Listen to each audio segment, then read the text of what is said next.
안녕하세요, 박성준입니다. 오늘은 연애 운도사 책을 발간을 즈음해서 연애와 운명에 대한 얘기를 좀 해보려고 합니다.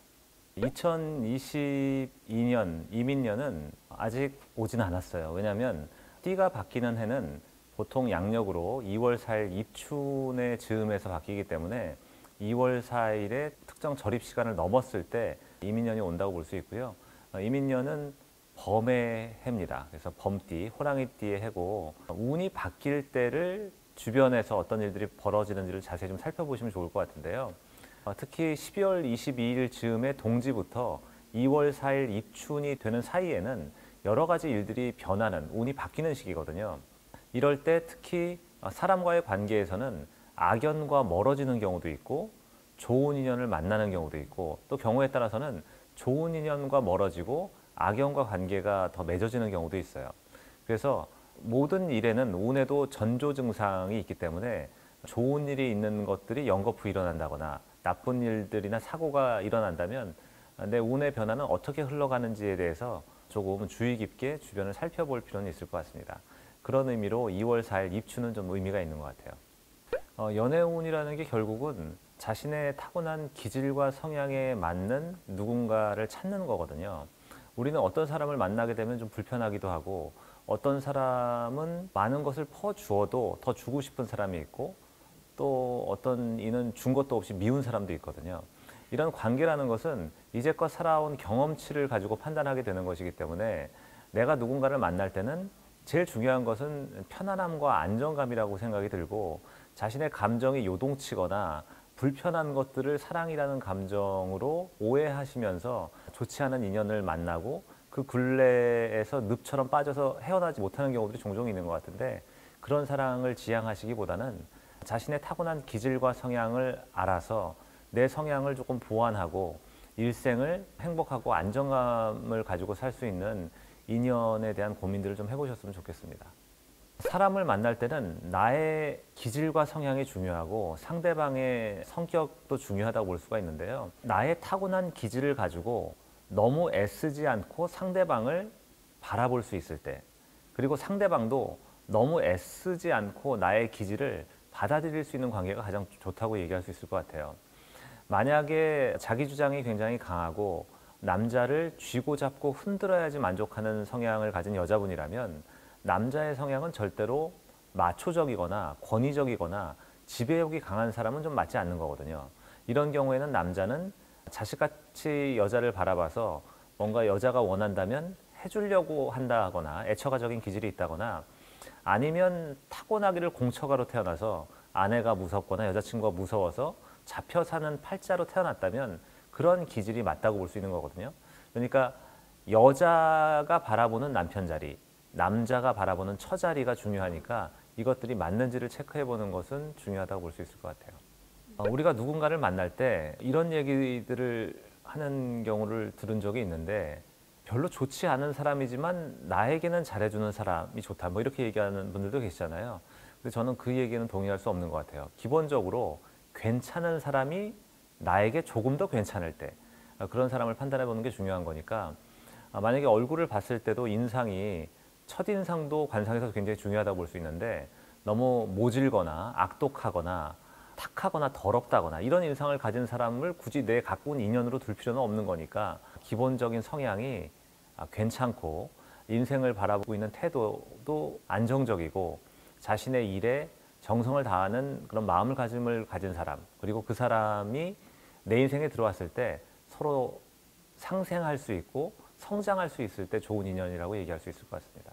남자복이 없다, 이런 팔자의 몇 가지 유형들이 조금 있는데요. 예를 들면 여자분들의 사주를 봤을 때 남자가 숨어 있는 사주가 있어요. 거의 안 보이는 사주가 있는데요. 이런 경우에는 보통의 여자분들의 기질이 통제를 받거나 간섭받는 것을 선천적으로 싫어해요. 그래서 잔소리를 듣거나 집착하거나 애착을 갖거나 나의 자유를 통제하려고 하는 어떤 것들도 거부하는 성향이기 때문에 누군가에게 소속이 돼서 안정감을 찾기에는 좀 어려운 기질을 가지고 있다고 볼 수가 있는 거죠. 그래서 이런 경우에 결혼이 좀 늦는 경우가 있고, 그리고 또 사주가 지나치게 독립적인 경우도 있어요. 사주가 독립적이라는 것은 그 여자에게 혼자 사는 데는 전혀 문제가 없다는 거거든요.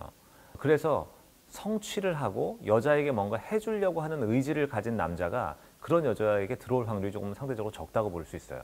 왜냐하면 성취를 하거나 여자에게 뭔가를 기꺼이 내어줄 수 있는 남자들은 그 여자분의 빈틈이나 어설픈 모습을 채워주면서 자기 만족감을 갖는데, 사주의 기질이 너무 강하다거나 독립적이고 자주적인 여자분들은 그런 틈을 별로 주지 않기 때문에 그런 남자들에게 만족감을 주기가 어려우므로 약간 기대려는 남자가 들어올 가능성이 많습니다.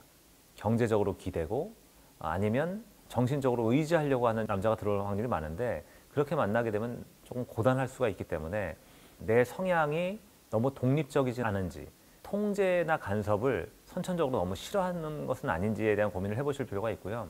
그리고 특히 여자분들이 사주의 기운이 강하다는 것은 자기가 성취를 하면서 만족을 얻으려는 명예욕도 강한 경우도 있거든요.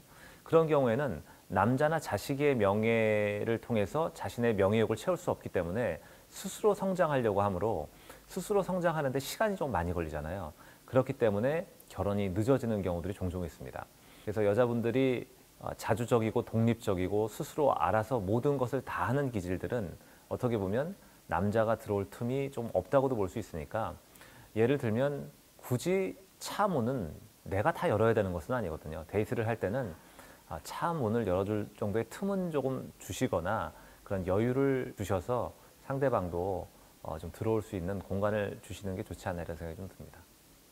결혼을 늦게 하는 게 좋다는 것은 결국 누군가를 만났을 때 타고난 기질과 성향이 다른 사람들이 환경이 다른 것들을 겪으면서 온 두 사람이 만나는 거기 때문에, 둘이 만나서 서로 맞춰간다는 것은 사실 기적과 같은 일이라고 생각이 드는데, 성숙하게 되면 굳이 궁합을 보지 않아도 된다고 생각이 들거든요.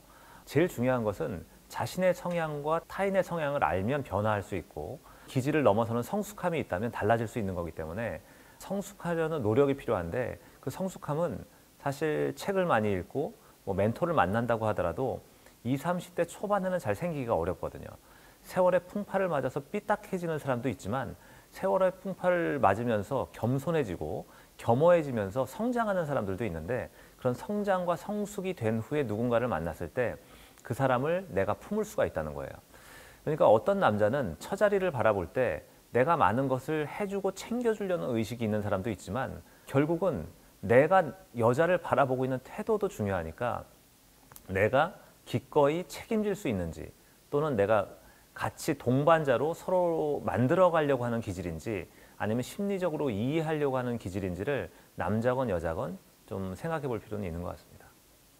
사실 저도 이제 처음에 사랑하지 않는 것을 사랑해 본 적이 없는 약간 그런 류인데요. 일단 처음에는 약간의 호감이건 호의건 뭔가 있어야 된다는 거죠. 좋은 감정이 있어야 되는 건데, 누군가를 만났을 때 정말 스파크가 있는 것처럼 너무 서로 좋다면 그것은 궁합이 안 좋을 확률도 있어요. 궁합적으로 봤을 때 서로가 상생이 되지 못하고 상충이나 극이 많을 때, 살이 많을 때, 이런 경우에는 오히려 순간적으로 서로의 감정이 몰입이 되면서 쉽게 친해진다거나 가까워지는 경우도 있는데, 그런 관계를 생각하기보다는 요즘에 이제 연애를 할 때 뭐 여러 가지 뭐 기술이라든가 마음의 변화를 서로 읽는 뭐 여러 가지가 나오고 있지만, 그거보다 더 중요한 것은 상대방의 마음을 편안하게 내가 받아들일 수 있고, 그 누군가를 만났을 때 마음이 안정이 되는 것이 가장 중요하다고 생각이 들어요. 그래서 연애를 하실 때는 누군가를 만났을 때 편안함이 들고 안정감을 가지고 마치 집처럼, 그러니까 사랑이라는 것은 우리가 늘상 먹는 밥과 국 같은 존재가 되어야 된다고 생각이 들어요. 가끔 파스타나 피자나 뭐 중국 음식을 먹을 수는 있겠지만 그 느끼함을 달랠 수 있는 것은 한식, 약간 이런 느낌이니까 만났을 때 편안하고 만났을 때 심리적인 안정감을 가질 수 있는 사람이 가장 좀 중요하지 않나 이런 생각이 좀 듭니다. 이별이라는 것은 늘상 가슴이 아프고, 그리고 이별을 하게 됐을 때는 그동안 내가 못해줬던 그런 것들에 대한 자책도 있고, 그러면서 후회도 많이 하게 되는 것 같아요. 아무리 이별을 많이 한다고 하더라도 지금 현재 겪고 있는 이별은 늘상 마음이 아프고 괴롭고, 그렇지만 제가 여기서 말씀드리고 싶은 것은 그 이별 후에 겪는 그 아픔이라는 것은 스스로 온전히 겪어야 된다고 생각이 들어요. 왜냐하면 우리가 힘들거나 이별 후에 겪는 마음의 아픈 것을 다른 사람을 통해서 쉽게 쉽게 대체하려고 한다면 마음이야 물론 조금 편할 수도 있고 그 상처가 일부 덮어지는 것으로 보일 수는 있겠지만 결국 그런 것들의 패턴들은 계속 그런 패턴들을 만들게 되는 거거든요. 이제껏 살아오면서 연애가 잘 되지 않고 어떤 결실을 맺지 못했다면 이제껏 해왔던 패턴과 다른 패턴으로 연애를 할 필요가 있는 거거든요. 그래서 누군가를 만나고 헤어진 후에 이별을 겪고 굉장히 고통스럽다면 그 고통을 스스로 온전히 이겨내는 과정을 겪어야 된다고 생각이 들고 물리적인 시간들을 충분히 나 혼자 견뎌냈을 때 비로소 다른 사람을 맞이할 수 있는 마음의 상태가 된다고 생각이 들거든요.